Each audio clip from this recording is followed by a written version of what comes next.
Hey, we're live. Sweet. Welcome, everybody. Let's wait till that viewer count rocks up. Currently says 0 viewers, but I know there's some viewers. We'll Oh, just enjoy this little awkward time when it's kind of like playing The Sims right now, where you're just sort of like looking into the Peak Design office. I kind of stopped at Sim City. I didn't really get into the whole people aspect of games. The people aspect brought a really creepy dimension, I think, to it, but also kind of addictively fun too. It's Well, like all trends headed that way. I mean, I was content just to build an airport for $10 million, I think it was. I love Sim City. That was a great game. But yeah, since we have 0 viewers right now, I don't think it's an issue that we're talking about. we actually have 34 now. Oh crap. All right. Well, the viewer number is creeping up, Okay. and we're at 12:04 or 10:04 a.m. Pacific time. So let's get started. For those of you who this is your first time doing this, welcome. I'm Adam, the Peak Design Marketing Director. This is Pete Deering, Hello. founder of Peak Design. And then we got the rest of the Peak Design office in there. And we've got a few other members externally here. And the goal of this here Hangout is to answer your questions about our new line of bags that we have on Kickstarter. And we've got a Q&A feature here on the side of the screen. So if you're watching, there's a button that says Q&A. You can add questions. You can bump up other people's questions by giving them a +1. And what we like to do is just try to go down the line and answer as many as possible. These things always tend to run over. So let's just get down to business. And if we actually wanted to start with Adam Hicks, if you've been active on the comment board, Adam Hicks, who is one of the small little boxes at the lower part of the screen there. Give us a wave, Hicks. Hello. There we go. Adam Hicks is our comment board moderator, Peak Design ambassador, and quite honestly, probably one of the most knowledgeable people in the world on Peak Design and their products. He knows more than half of us on the team, frankly, do about everything that we make. And Hicksy has been very diligently sticking to that comment board, helping answering people's questions, and he kind of created a summation of the main things that y'all have been asking about. So we figured we would go over those first, just rattle right through them, and then get to the other questions that folks have posted here, many of which I think we're going to cover in this first portion. So let's do it. Take it away, Peter. Let's see here. Do you want to? I was looking at the 30-liter inside because I was reading one of the questions there, but should we start from Adam's list that he put out this morning? Sure. Why don't I read it to you? That's super helpful, actually. I'll post the questions. Okay, great. I'll post the questions. You post the answers. So, general questions. First, are there any plans for a 3-bag bundle? Yeah. I'm going to say that without having discussed with you, Adam, I mean, it's one of the most common things that we've heard, and I think I absolutely want to do it. I just want to make sure that it can be done in like a clean way. This campaign is so massive. There are so many different options and stuff for people that I want to make it not confusing. So if we can, Adam, figure out a way to do that and give people what they want in that regard, absolutely we're going to provide for that. Excellent. We're definitely on the same page there. So good. All right. Next question. Can I switch from one early bird level to another? Example, switching from the 20 to the 30-liter pack if you got an early bird reward. And I'll just kind of answer that one quickly. Unfortunately, no. If you backed the 20-liter early bird backpack and you want to switch to the 30-liter early bird backpack, if there aren't any 30-meter early birds left, unfortunately you can't switch to it. That is a that is a limitation of the Kickstarter platform. What you can do is try and find somebody, perhaps via the comment board, that wants to switch in the opposite direction and like do that, coordinate that switch at a point in time when you're both online, and one of you can unselect. You can both unselect the reward levels and then select the one that you want. Obviously, that might not be super easy to coordinate, but long story short, we'd love to make it possible, but we can't. And the worst case scenario is that you'd just be paying 10 extra bucks if you decided you wanted to switch from an early bird to a different bag. Are there going to be any stretch goals? We don't really do stretch goals. And that's because we sort of, for us, we feel that it's, to say that once we hit a certain level of funding, we'll, magically unlock something new. It just feels not quite genuine to us. I mean, we've been working on these bags for a long time. We know what we've been trying to make, and our goal is simply to get as many people to support these bags as possible. I will say though that if you've been on other projects with us, we do tend to do mid-project releases of new products and accessories, and we definitely have some things cooking up there. I'm not going to go into too much detail, but you can definitely look forward to some mid and late campaign surprises of some other cool products that I think you'll be interested in adding onto your pledge. I think you're going to get to a question. What's up, Art? You're going to get to a question about Heritage Tan as well. I mean, Heritage Tan is a great example of something that might play a bit like a stretch goal, in that at a certain point we're going to send out a survey and say, okay, we've been hearing about Heritage Tan, calls for that. And I definitely understand that, matching my bag, like matching the bag that you might already have if you have the EDM. We just want to see how many people are truly interested in that. And if there's a groundswell of people that want to do that, then I think that we're going to be compelled to make that happen for folks. And it should be, a relatively painless thing, because we've already got that colorway selected, and selecting the right colors is the hardest part. So I think it should be doable. So to summarize, for those of you specifically looking for a Heritage Tan colorway in any of the bags, the answer is we've certainly heard you. We're certainly kicking it around, and maybe you'll see it within the context of this Kickstarter campaign, or maybe you'll see it somewhere down the road. But always a possibility. Also, hi Anna. My sister's watching.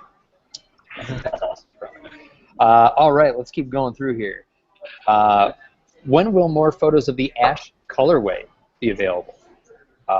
Soon, very soon. As a matter of fact, we're working right now on some just to make some high fidelity Photoshop mock-ups. We know that obviously when you're choosing something like a bag, you care about what it looks like, you care about the color. We have not done a very good job of showing you that alternative colorway, and it bums us out because it looks freaking beautiful. It looks really, really nice. Let me expound on that a little bit, because this is something that has been it's so hard. Colors are always super hard. And what happened is that we found the exact color we wanted in a bag that was a pure nylon, not the 500V Koger that we want. And so what we've been doing is going to our supplier, a company called Navi out of South Korea, and saying we need this to be matched.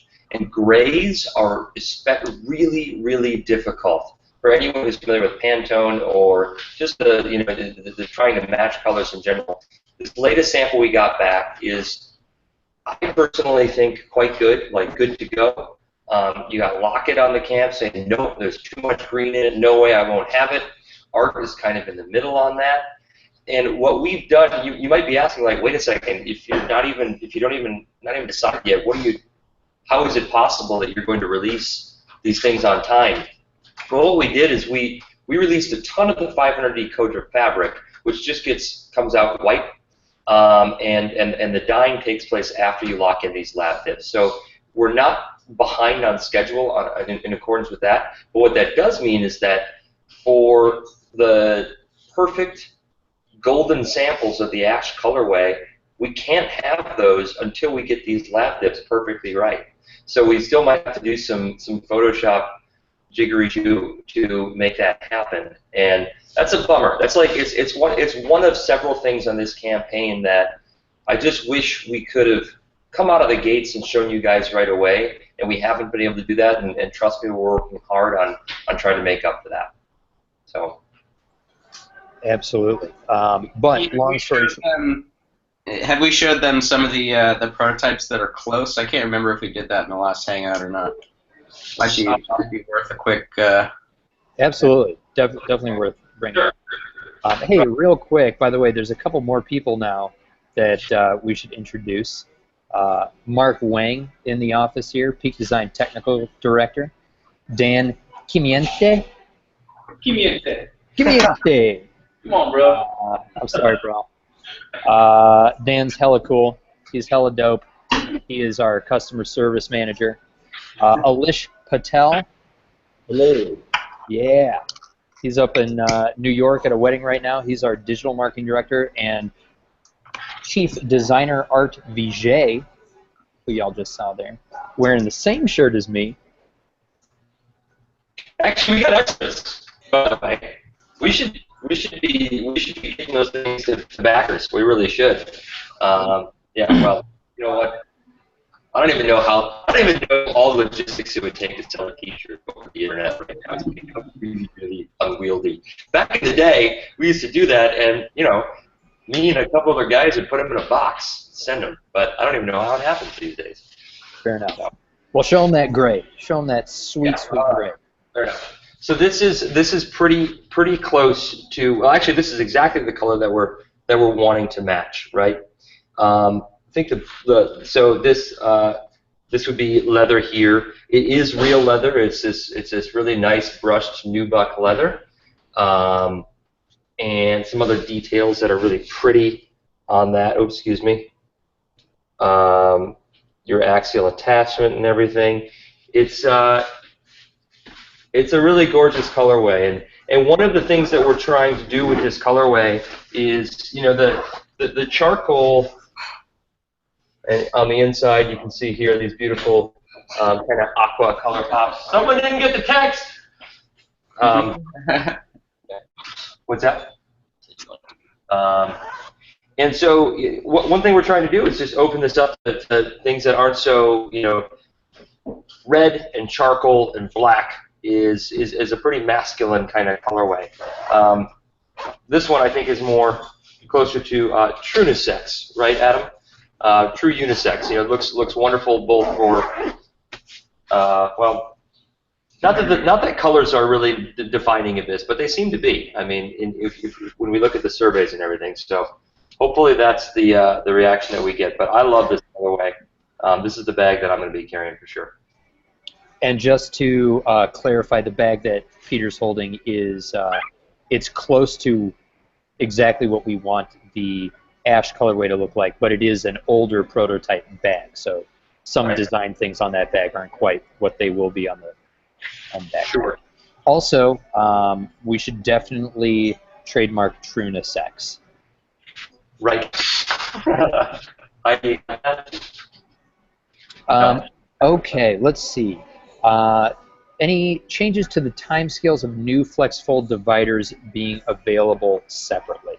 I think we can pretty confidently say that we will not be able to fulfill separate, like individual flex fold dividers during our Kickstarter campaign. It requires a lot of logistics to make a SKU sort of separately available. But like we've done with the Everyday Messenger, after we launched that, close to about 8 months later, we then started offering the individual divider SKUs on our website.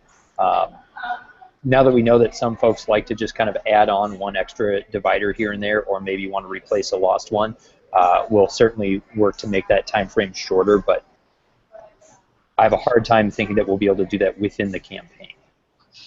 But also, Art, if you want to, if I think you agree with this. I don't think any more. I don't think 3 flexible dividers, or rather more than 3, even in the 30-liter bag, is really going to be a sensible way of organizing things. It would just get too crowded in there, and they're designed to be able to create all these separate compartments. So with 3 flexible dividers, I think if I do the math right, I think you can get 9, actually maybe even more than 9 compartments.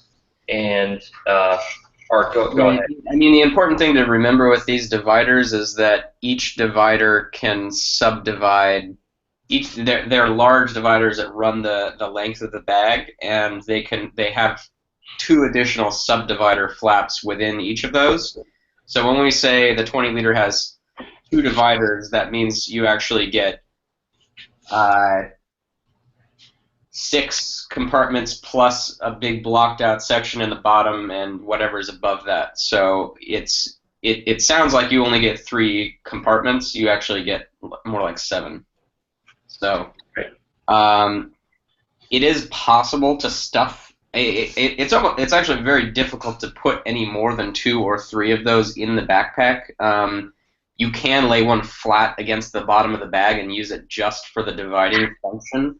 And there might be calls from people to be able to do that, but honestly, after using these things, 3 layers of dividers in the 30-liter is that is just so much gear. And I actually don't even know if you would be able to get 4 in there just with the amount of Velcro. It fills up the entire cavity of the bag. Yeah. Okay, so this is a great transition into what has been the most plus one question so far from Nick Humphreys. What does the 30-liter look like on the inside, particularly the divider layout? And I think a lot of the questions on the comment board have been around, how exactly do these things work in the bag? How do I pack them? How do I manipulate them? I'm going to have the iPad present. Okay, so I'm right now setting up the 30-liter right now with a couple of different devices. So you can see I'm already at, I've got 2 right here, and if I go with a third, which I don't have handy right now, Joey's looking for me, but if I go with a third, I'm really getting very, very close to the top of my cavity right there, and I've got 1, 2 spaces right now.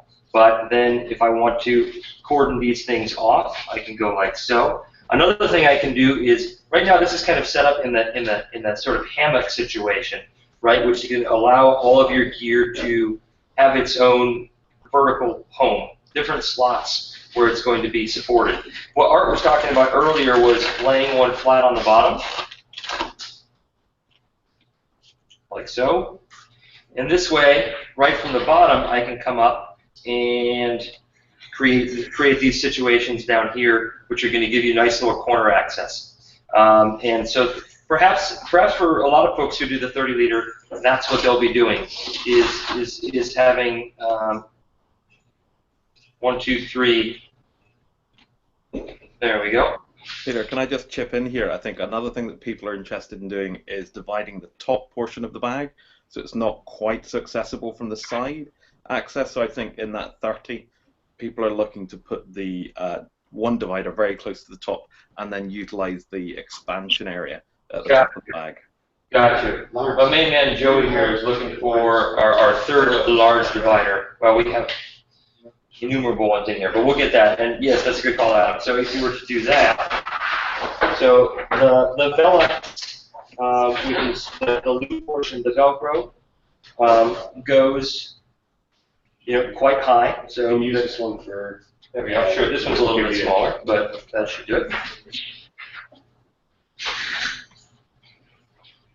One of the reasons that we don't have a lot of great collateral around the dividers is that we're still in development on them, and we just yesterday or the day before, got what we think is going to be the final divider setup, and that's actually not even the ones that he has in here. You can kind of see how they don't want to kind of stay popped up that great.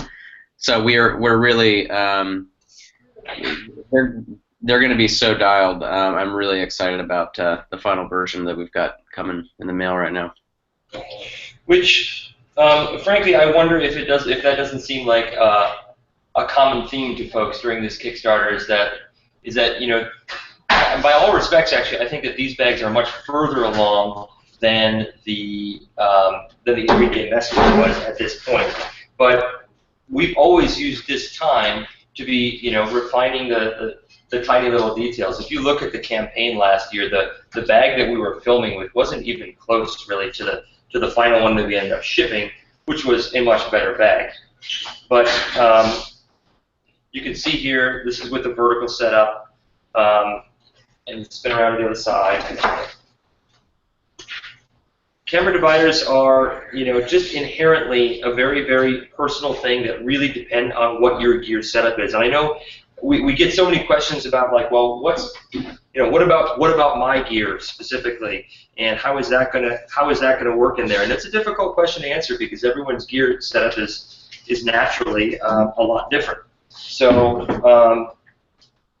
how I've had it in my 20-liter bag for a long time. I mean, let me ask you this before I put this one down. Like, are there specific things, guys on the Hangout, that I should be showing that help people understand what you can do with these?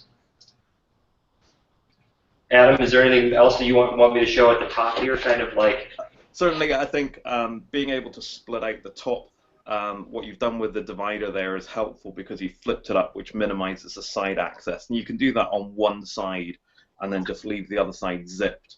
And so you've got your flat bit, which is good. I think the other thing is top-loading very large lens combos people are interested in. But Sure. You were halfway there with your setup. Gotcha. So if you wanted to top-load very large ones, of course, you'd be... Because the other thing is that once you top-load something in it, you're leaving quite a bit of space at the sides still as well. So that's a really good thing. Right, of course. Something that I'm kind of realizing is I think it would be a good idea, we may not be prepared for this Hangout to do it, but to basically have a camera facing down on a bag that is fully packed and do kind of like a slow unpacking where we can go feature by feature to give a real sort of a real life experience of what it's like to have this bag completely customized to a full kit setup. Yeah. Maybe that's something we can do on. We're going to have tons of these Hangouts, and I think that would definitely be we could fill up an hour with that easily. Absolutely. And Lockett has right now our Holy Trinity setup. He's up doing some shooting in Tahoe right now, so he's getting back next week, and that'll be the right time for that. Excellent. So let's keep going down through the list that Hixie put together just to make sure that we cover all the big stuff that people have been putting up there on the comment board. Real quick, do we have any size comparison in-house right now between the 15 and the 13? What? The 20 and the 30? 20 and 30. Sure, yeah. We're on the wrong camera right now, guys. Oh, showing it. There you go. We ran away for a moment. It's coming. All right. You said 20 and 30 or 13 and 15? I said 13 and 15, but I actually meant 20 and 30. Okay. Well, in case you wanted it, there's the 13 and the 15 DVM. I just do as I'm told, man. Here's the 20. And the problem with showing you the 30 is that this is just really still a touch larger. At about noon today, there's a guy with a DHL uniform who's going to be rolling through with design O. And I am very, very antsy to get my hands on that because it's going to be the right size. I think showing this bag does a disservice to it simply because it, particularly the width of it, we brought down the width, and this top flap just looks so big. You can see when I put this on my back, it's got a pretty huge presence to it. And it's going to be just a little bit smaller. It's, you know, a little bit smaller volume-wise, but the appearance of it is going to be considerably less. That's why we haven't been showing this bag all that much. But this is what the 30 looks like, or this version of it.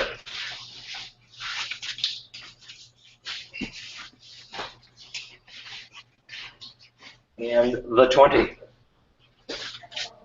Another question that we've been getting a lot is, hey, can you show these two bags on different sized people? And then to reiterate Pete's previous comment, I think on an upcoming Kickstarter, let's have a little parade. Let's do a little presentation. Let's get a bunch of different sized humans, get the two sized backpacks, and have a little fashion runway. Just to kind of give folks an idea of what these two sized packs look like on a range of body types. So. Did you want to hold the 20 and 30 up next to each other? Because the camera kind of shifted around a couple times there. Can you go back to the big camera, Adam? Here, let me do that.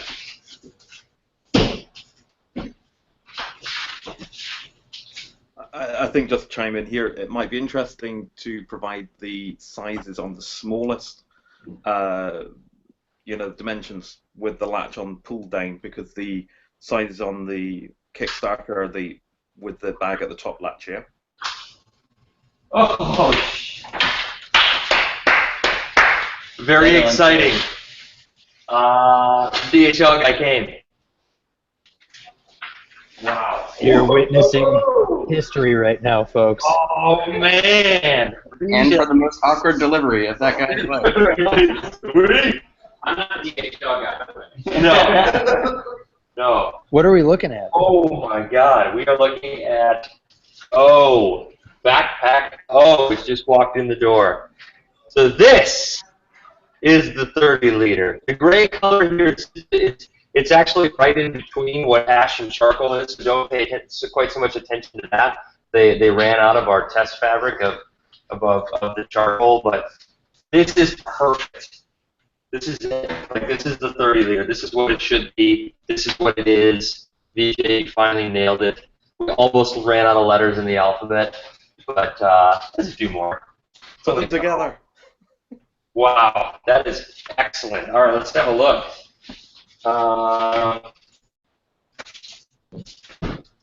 We got some. This is how stuff comes, in case people are curious. Can't show you that. Secrets. And no dividers in this one, but that's okay. So, wow, this is awesome. I guess I probably ain't going to not do the sample review right in front of everybody, because that would be, I don't know if that would be boring or not boring, but either way, it's at least kind of rude or something like that. But I'm very excited to put it pretty good that way. I think that the size, like, just there's no better test for, you know, did we get with the size than just how does it feel. I mean, I've dealt with so many of these prototypes as art, and I can tell you that this is exactly the sweet spot. This is perfect. It's like a really well proportioned flap, not so big, gangly. Really, really beautiful. Hey, let's do this. We're at 10:30 right now, and this thing's only scheduled to go on for another 15 minutes. We've been sticking mostly to the list that Pixie created, but there are a bunch of questions that people have been voting up, so let's spend the rest of our time running through those as fast as we can. Yep. So, let's see. Please show the inside of the 20-liter backpack with the dividers. I want to see how I can get my gear to fit in there. We kind of already went over the inside of the 30-liter backpack, so I think we should skip this one for now. And going back to what I said earlier, I'd like to do... I promise a Hangout with full gear setups that'll be dedicated for that. We'll have everything out here We'll arrange the dividers in smart ways. Art likes that. We'll do that hopefully next week, okay? Awesome. Great.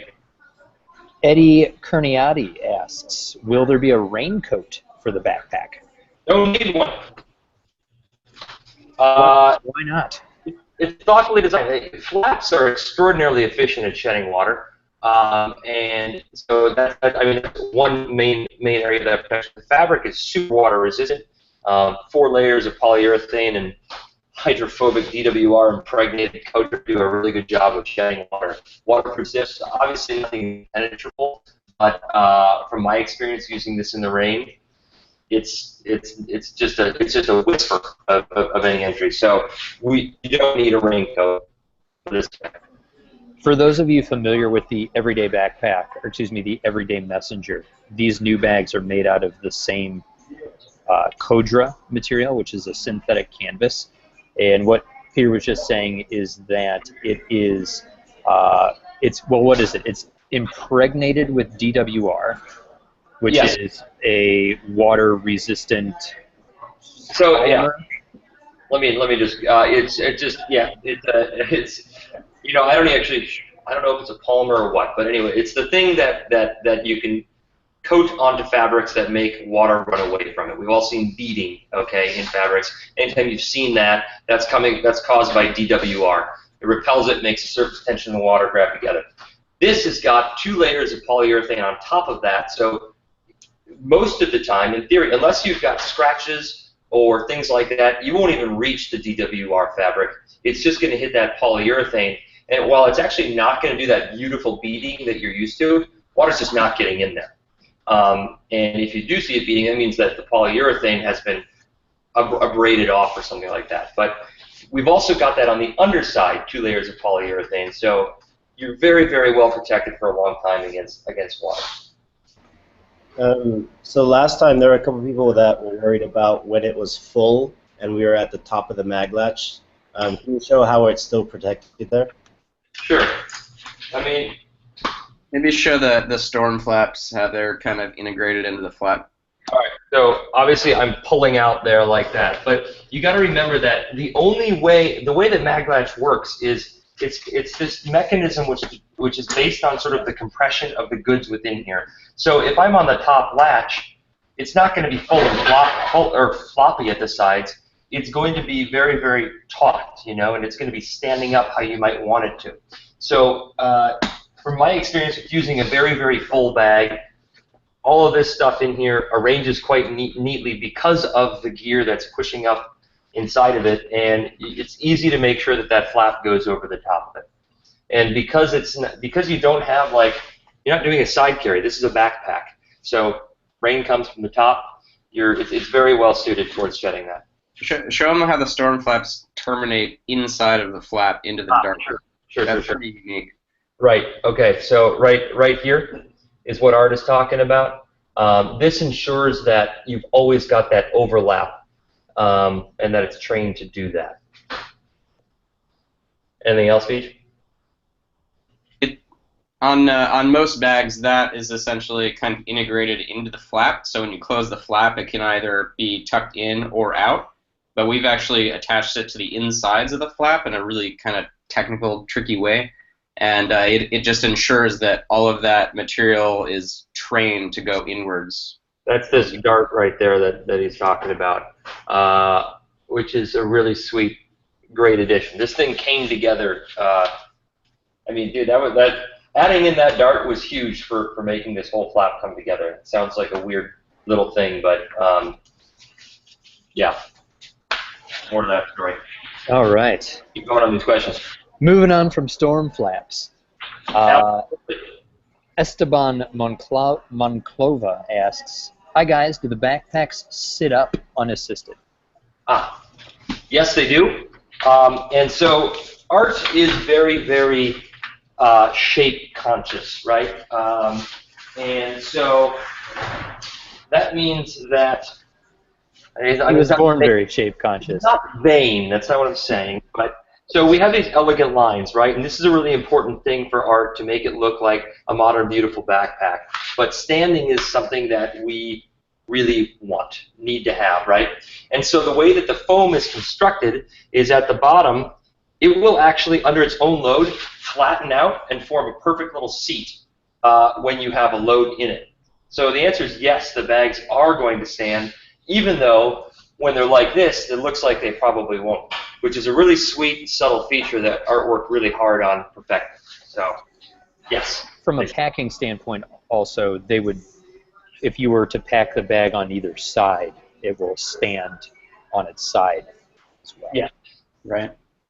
There's important to note that there is a little bit of a caveat there, depending on what you have packed. If the bag is stuffed full of like really hard objects on the bottom so that it can't collapse in on itself, it may or may not be able to stand. But essentially what's going on is we have this kind of tented bottom, and then when it hits the ground, it actually flares out, and the two sides of the bags engage, so you don't have a rolled bottom. You actually have a kind of 2 points on either side. It's a pretty interesting mechanism. I'm hoping maybe we can do a little video of that one of these days. Let's do a viral video on it. Sick. All right. Storm flaps. Let's go. Will the 30-liter fit under a plane seat? Absolutely. Totally. Totally. All right. I think Umbrella. doesn't dodelic mean dangerous? I think so, but it sounds In kind of like Dutch? totally, and so for the Dutch people out there, we say the word dangerous for totally. Yeah. Which We should do it in it's English. like it's not too much of a stretch. Like it could easily become a cool word to say. So Yeah, like dangerous, bro. that's to answer something in the affirmative. Oh, dangerous. The bottom of the EDM has a nice rugged surface. Will the backpacks and tote also have that, so I don't scratch up my fabric? Same stuff. 900D, super tough, army coated. Yes. What exactly is that stuff, by the way? It's a carbonate coat, is what they call it. Basically, it's just super, super thick polyurethane on 900 denier nylon. The denier, is the size of the individual yarn, right? And so when you have a bigger denier, like 900, it means it's thicker. Generally speaking, that means that it's can take more abrasion, can take more nicks and scratches before it gets degraded. Sweet. Could you put the dividers in a vertical position for top access or long lens carry in both the 20 and 30 liter? Totally. Dodelic. And again, I think we'll be able to expand on that in a future hangout when we do a cool bag unpacking. Yep. Security question: are the zips safe from pickpockets? Either trying to unzip or trying to jab a pen through there. But we do all. Do you have? No. That sweet zipper that Rob made yesterday. Okay, so while Pete's looking for that, the short answer is that we're definitely in the process of developing a zipper pull that will be tamper resistant. See this? And this is not something that we were going to do. It really wasn't. But now I think that it is. Because I got to be honest, the first reaction that I had to that question, because we got that during the EDM as well, is like, oh man, I don't know. Particularly with Maglatch, I think there's just a lack of understanding of how secure Maglatch is, which is natural because it's a brand new thing that didn't exist before. But I get it. Some people live in Europe, and there's a lot of pickpockets there. So it's a real thing, right, Hixie? Not in Scotland so much. People seem pretty chill, but Both have got skills. yeah, definitely. So the idea really is when we started understanding what these things are, it's all about pickpocket deterrent, right? It's about the person being able to sneak a zipper open silently or quietly or really quick and just grab something like that. One of those two sort of scenarios. So what you're really looking to do is create an unusual an unusual occurrence that they don't understand or will take them a little bit of time to get through. So very conveniently, the hooks here. Let's go back to the bag now, or to the other thing now. Art, I'm sorry I'm showing this, but I know it's not your favorite. But right near the zipper poles, we've got these exterior load carrying loops, and so in every case, you'll be able to take the zipper that's nearby and essentially hook it into this thing. Now, obviously, that's a choice. You don't have to do that. And I think 99% of people, 99% of the time, won't be doing that. But for those who want to, I actually put that on backwards, excuse me. But I think, no, I didn't. If you were to try to undo the zipper, you'd run into that really quickly. You would feel a tug coming from behind you, and you'd probably check, and you'd probably say, hey, please stop doing that. And definitely get the point of those, and I know it's a feature that we're very happy to be able to add and to be able to react to. Conveniently, it's not something that involves pattern cutting, because that would be a lot trickier to incorporate into the design at this point. This specific question here was about, in addition to the zip pull, somebody being able to jab a pen through the teeth of the zipper. That seems aggressive. I don't know. Like, if they want to do that, they'll probably just shoot you. So I'm from America, so that's what they do here. That's it. It's the lack of guns. There's a little bit more finesse over here. Okay. Yeah, I don't know. I mean, you're not going to stop everything. Can people cut the fabric? Yes. We did not make it out of chainmail. Like at a certain point, if someone wants your stuff that bad, they're probably going to get your stuff, and that sucks. And I wish it weren't so. But my friend David Dow runs a nice little insurance book of business up in the marina. He can help you out. Do you have a better quality camera for future live hangouts? This one keeps cutting in and out. Or is it your internet? I'm going to call it your internet, Nick. I don't know, man. I feel like we pay Comcast a lot of money around here. But, it has been a little choppy, but we'll definitely try and do our best to. I think for us, it's about having stuff ready, having good lighting, possibly having like a stationary camera facing down so we can show you more clearer deep dives and stuff. So I think in fairness, this was posted maybe before the Hangout as well. So I think Nick was maybe looking ahead. That's give us feedback as to whether it's been better. Great, thank you. Yeah. Quit syncing Drive, everyone, please. And remember how Steve Jobs, during all his Apple things, was like, hey, bloggers, get off the internet, please. This isn't going to work. So there's that. I don't know. Memories. All right. As a comparison, how many liters is the EDM compared to, say, the 20-liter backpack or 30-liter backpack? EDM 15 is 12 to 18 liters. And 20-liter backpack is, I forget on the low end, was it 13? 13 to 20? I believe it was 13 to 20. And yeah, it's right around in there. Right, yep. And then 30-liter is about 21 to 30. And what's the biggest part of the EDM 15? What's the biggest load for that? 18. 18. Gotcha. So here's a fully stuffed EDM 15 for your. I just want to show you guys my bag. I really like it. All right. How does a 20-liter compare to the everyday messenger in storage capacity? I think we just answered that. The 20-liter is about the same size as as a fully stuffed EDM 15. Yeah, but let's make it clear. Like the backpack does a much better job at handling a huge load than does the messenger bag, and not seeming kind of out of proportion, or not that EDM feels out of proportion, but it gets stuffed and it gets a little bit unwieldy. Part of what makes the everyday backpack so great is 3 access points, both sides and the top. And so it makes it a much more functional bag when very, very stuffed.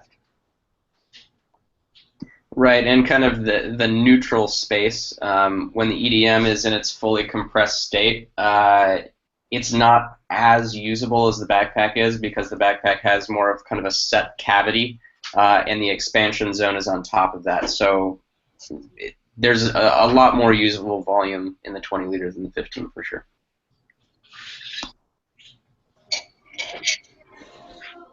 Is the bottom of the 30-liter reinforced to handle rough surfaces? Sure is. We answered that a few minutes ago.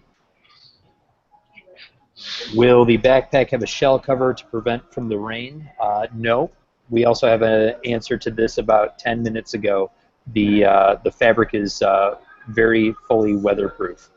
Same fabric that we had for the EDM with an extra 2 layers of waterproof coating on it.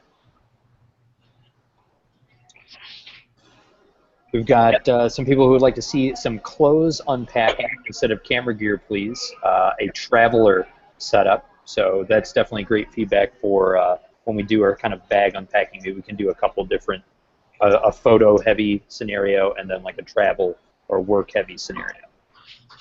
Thank you. All right, Sling. Can we see the Sling? Yeah, okay. And you know what? Like, all right, so here's the Sling.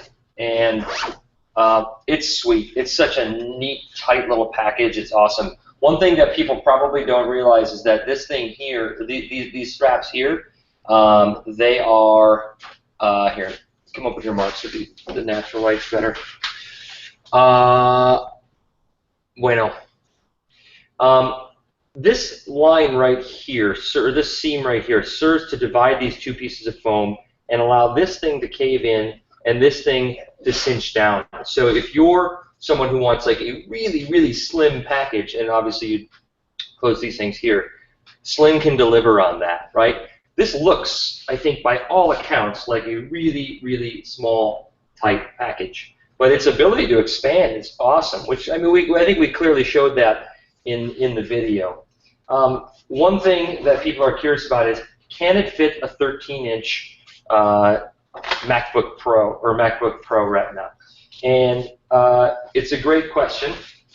And depending on which model we have, it's like, well, kind of yes, kind of no. And what we still need to kind of figure out is, are we going to make some deliberate move here to make it more apparent? Because this is what it looks like in the current one, right? And that looks like, oh, it doesn't fit. But on the other hand, the way that we created volume with these darts here, it does fit. But we don't know if that's exactly like what you'd describe as like an advertisable fit. And so we're still working out messaging on that. I mean, one option is to increase this back height about the necessary 1.5 centimeters that would make it clear that it was designed for that. But then again, do we want to do that? Sling is supposed to be this tiny, small, fast and light thing. So I don't know. When I posed that question on the comment board last week, I think that the answer resoundingly came back, no, keep it small. The question is, could we increase it 1.5 centimeters without losing that kind of quality of smallness?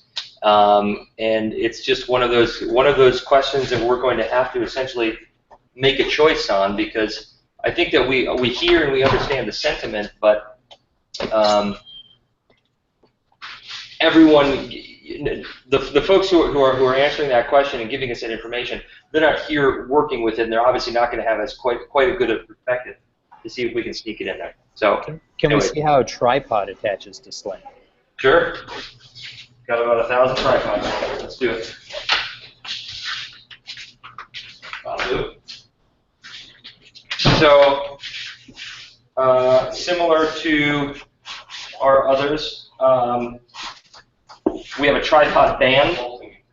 What's that? Oh, is that how you've been doing it? Okay, all right. I thought we were going to give a tripod band with this. Are we or not? No band on that. No band on that. Okay, never mind then. Whole thing through. So we'll just pull it all the way through then. Oops. Jiminy. Is it possible to name the tripod? Just. To what's tripod, Adam? To name it, just to give the model, it's helpful. Just I believe that's the. looks like a punk. Looks like one of the think tank punks. Yeah, it's punks. Yeah. Three-legged thing. Punk. Yep. Oh, excuse me. Right. I think he's not in the tripod game yet. All right. So we.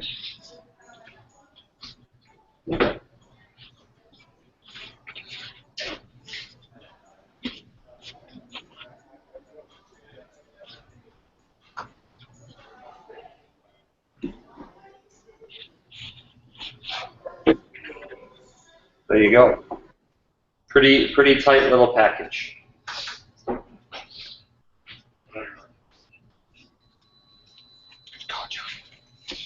Right now, this is. Real quick, can we see the Sling interior layout and kind of how that expansion works?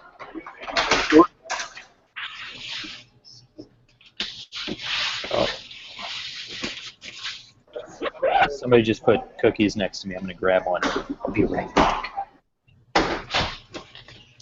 So here's that interior layout. We've got these cool, nice little flexible dividers. I think these are a lot simpler. They work a lot more similar to the EDM. So folks will probably be fairly familiar with this, but same kind of flexing capabilities here. Those have the double layer. Do you want to kind of describe those a little bit? Yeah, I was going to ask about the lack of the stabilizer strap. Can you show how tight it can get without that? Just Sure. people were asking about adjustability and why it didn't have a stabilizer strap. Right. Or you want to talk about that and I'll demonstrate it? Yeah, sure. We didn't feel that the stabilizer strap was necessary because the bag, you can get the bag so tight. The EDM strap kind of has a maximum tightness that you can get to, so that if you're riding a bike, it kind of wants to migrate around. But this thing, you can crank it down so tight due to kind of adjustment points on both sides of the strap that we just didn't feel it was necessary, especially for such a small bag like this. And so right now, the idea with Sling is that the kind of symmetric nature of these straps makes it so that regardless of right or left-hand carry, you'll be able to size it perfectly for you. So I actually would make this a little bit tighter for myself. So this is cool. Come on in here, Mark. And what I'm going to do is then kind of, this is sort of your set it and forget it, one size thing here. So I made that a little bit tighter. And then we've got a lot of extra, so it's got a good amount of range for any body size, any body type. Put that inside. There's a nice big pocket in here, and the purpose of that is just so that you don't get any bunching from this extra bit of webbing. And now I think that's a little bit better sized for me, slender as I am. There we go. And so I'm going to be able to do any kind of biking, cycling activity, or running, hiking, and it's not gonna migrate on me. Nice and tight.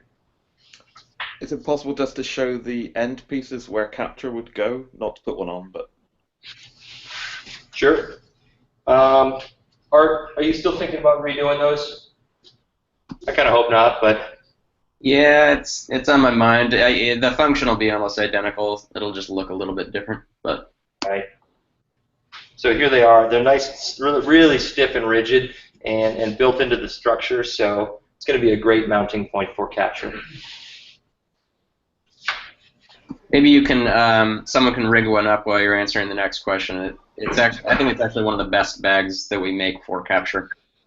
Great. I think we probably there was an interesting comment on the board earlier, just that the Sling doesn't mention in the wording about the padding on the strap, but it's worthwhile noting that there's good padding on that strap as well. There is indeed padding on the strap. Yep, it's different. You know, we toyed around with, well, do we do it differently than other ones or the exact same? We had a lot of different versions of this, but very happy with the type of padding and the entire strap setup that we ended up going with. I think it was worth designing something new rather than just plucking something from our slide line or something like that. So happy with that decision. Thanks, buddy.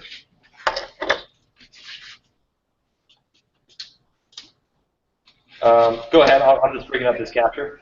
There is another previous question while we're talking about capture attachment. Somebody asked, is there capture attachment for both sides of the backpack strap? Both sides of the backpack straps. Both backpack straps. Do both straps have built-in capture attachment points? You know what? So I think they're probably referring to the video where it says there's a place for capture, right? And capture was designed specifically for backpack straps. And so we went really back and forth a lot on, well, should we design something that's more specific to accommodate capture? And ultimately we ended up with the answer being no, just keep the straps clean and simple, because capture works great on these straps. And so by virtue of the fact that both of them are straps, they both work great for carrying capture. But there's nothing that's specific and built in to receive capture.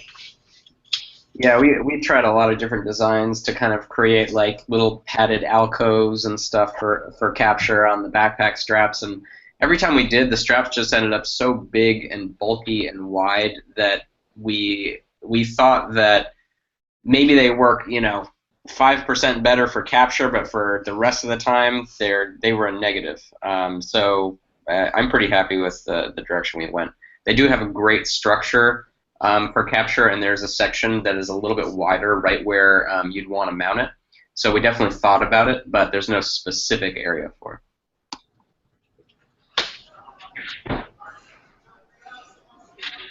So now we got Pete demonstrating the capture attachment point on the Sling here. The ability to release and tighten quickly, it can't be understated, and I think that it was understated in the main video, which is why we really need to get these deep dives. But it's just such a nifty mechanism, and some people get these bags and they look cool, and they've got the right compartments, and they got cool fabric, and that's ultimately all that they end up using them for. But a lot of thought goes into this user experience, and chances are the people that are on this Hangout, because you're here, that means you probably care a fair amount. You guys are the ones who probably are using these sweet features. Some people are going to get that, and some people aren't. It's just it's kind of it's just about time and people's interest and the ability to dig in and try to teach everything there is to teach about these bags.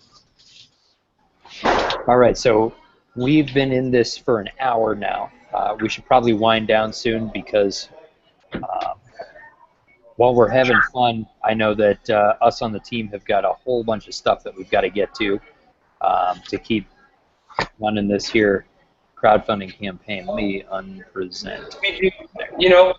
I just real quick, I'd love to chat with the crowd.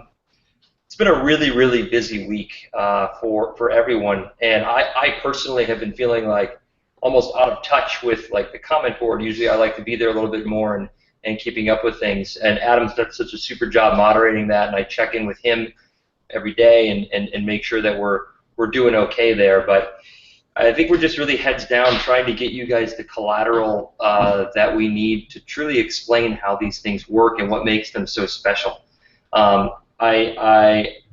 There's 4 different bags, and they all have the same amount of thought and attention to detail that the Everyday Messenger did. And I think people are probably getting kind of in a swoon of just not indecision, but just information overload. So if you guys have ideas, and many of you do, particularly with sizes and show gear going into the bags, and we get that, and it's going to take us a little bit of time, but we want to put those things in there. But if you have ideas on things that are hey, you guys, I've been following your previous 5 Kickstarters, and this is what feels different. We're all ears. This is a learning operation for us. It'll always be a learning operation, and the more we can get from your guys' feedback, the better situated we are. So thank you so much for always being super responsive with our surveys that we ask. Those are incredibly valuable. And coming to things like this, taking the time out of your day to do that is really cool and very much appreciated. So, thanks. Hell yeah. Well, I think this feels like a... Oh, go on, Alish. So something fun, if you guys are in the San Francisco area on August 14th, we're doing a photo walk around the Dogpatch area, which is where our office is. And we're doing it in conjunction with Flickr and a couple other local photography brands. And it's going to be a really good time. We're gonna have basically a private tour guide tell us about the history of the area. And so if you're around, just come out and hang with the team. You might even get to see some of these bags in person.